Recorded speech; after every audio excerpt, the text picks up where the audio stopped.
रायगडचे वादळ, शिवप्रेरित विचारांनी अन्यायावर लेखणीने वार करणारं निर्भीड न्यूज चॅनल. बचाव समितीचे सर्वच कार्यकर्ते आणि तालुक्यातून आलेले आणि भेट देऊन गेलेले सर्वच माझे समाज बांधव असतील, वेळेत वेळ काढून आपण या आंदोलनाला उपस्थित राहिलात त्याबद्दल सर्वप्रथम मी आपले आभार मानतो.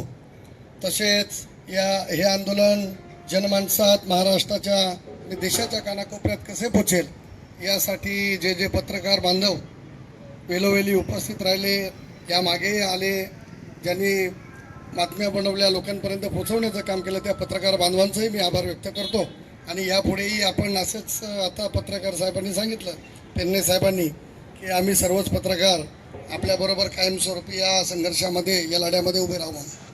बंधूंनो, मी तुम्हाला डे वनपासून मी असेल, ॲडव्होकेट मोरे साहेब असेल, बाजीराव दोले, आम्ही सर्वच कार्यकर्ते, सर्वच तालुक्यातील बचाव समितीमधले, ज्या वेळेला शनी मंदिरामध्ये 2-3 आमच्या मिटिंग झाल्या, पाळीला मिटिंग झाली आदिवासी बांधवांबरोबर, काल संध्याकाळी आम्ही 4-5 मिटिंग केल्या.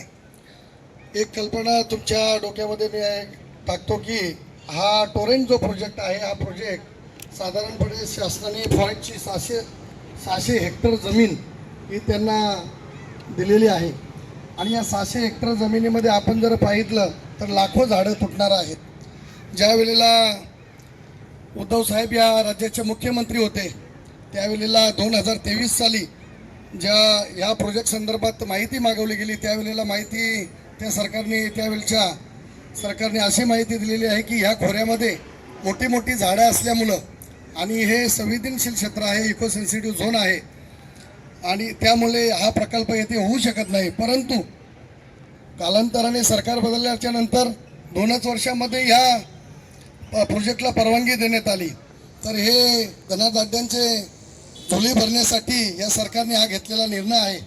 बांधवांनो, हा प्रोजेक्ट जर येथे झाला तर साधारण मी तुम्हाला सांगतो 100 गावांमधून टावर लाईन जाणार आहे. आणि आपल्या जमिनी, जसे आता माझे मित्र दादा म्हणाले की 1 आणि 2 एकरचा शेतकरी आपल्या या कर्जत तालुक्यामध्ये उरलेला आहे, आणि त्याच्या 1 एकर क्षेत्रातून जर ही टावर लाईन तेथे गेली तर त्याला भविष्यामध्ये शेतीपूरक, मग तबेला शेती, मग गुरांचा गोटा किंवा पोल्ट्रीसारखा व्यवसाय, कुठलाच शेतीपूरक व्यवसाय त्याला करता येणार नाही. म्हणून येणाऱ्या काळामध्ये ज्या पेपर नोटीसमध्ये जेवढी गावं आहेत त्या गावांच्यामध्ये मोरे साहेब आपण जाऊन गाव बैठका घेऊन लोकांच्या मध्ये जनजागृती करून येणाऱ्या काळामध्ये तीव्र असं आंदोलन या टोरेंट, शिलार आणि पोशीर हे जी धरणं, ही 2 धरणावरती सुद्धा छोटे छोटे पॉवर प्लांट बसवले जाणार आहेत. त्याच्यामुळे आपण म्हणतो का टोरेंटचाच प्रोजेक्ट पॉवर प्लांट आहे, तर तसं नाही आहे. जेवढी धरणं होतील तेवढ्या धरणांच्यावरती पॉवर प्लांट उभं राहील.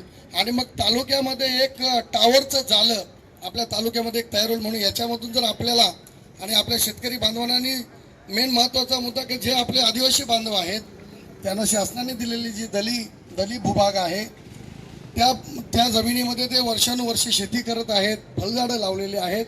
अशा जमिनीमध्ये त्यांना विश्वासात न घेता ही टोरेंट कंपनी अतिक्रमण करून त्यांच्या छाताडावर बसण्याचं काम येथे करत आहे. म्हणून याला वाचा फोडण्यासाठी आपण सर्वच जण एकत्र येऊन येणाऱ्या काळामध्ये जास्तीत जास्त मोठ्या प्रमाणामध्ये आपण लढा उभा करू. आणि कर्जत तालुक्याचा होणारा ऱ्हास, जे काही आता आपण टोरेंटचं प्रोजेक्ट जो बनतोय ते जो खोरं आहे, साधारण बांधापासून 30 ते 35 किलोमीटर जंगल तुटलं जाणार आहे.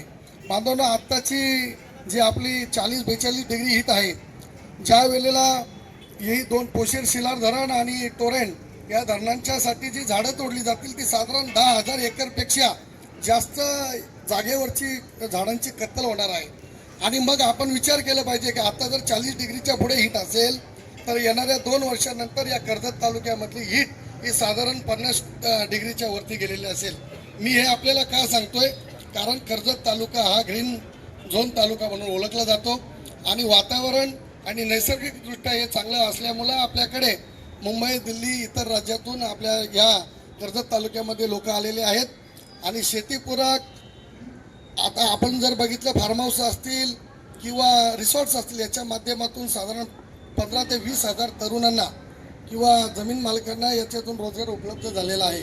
म्हणून हे जर सर्व आपल्याला थांबवायचं असेल तर येणाऱ्या काळामध्ये आपण एकजुटीने हे टोरेन कंपनी आणि पोशीर शिलार धरणाच्या विरुद्ध एकजुटीने उतरणं गरजेचं आहे. म्हणून येणाऱ्या काळामध्ये आपल्याला 1-2 दिवसामध्ये मोरे साहेब आणि आम्ही जी काही आमची कमिटी आहे तिची बैठक होऊन पुढे आपल्याला कशा प्रकारे जायचं आहे याची कल्पना व्हॉट्सअप किंवा इतरही माध्यमांच्या द्वारे आपल्याला दिली जाईल. मी कर्जतकरांना पुन्हा एकदा विनंती करेल की आपलं निसर्ग वाचवायचा असेल तर आपण सर्व जागरूक झालं पाहिजे आणि येणाऱ्या काळामध्ये जेव्हा जेव्हा आंदोलन होतील त्यामध्ये मोठ्या संख्येने आपण सहभाग घ्या अशी मी विनंती करतो आणि इथे थांबतो. जय हिंद, जय महाराष्ट्र.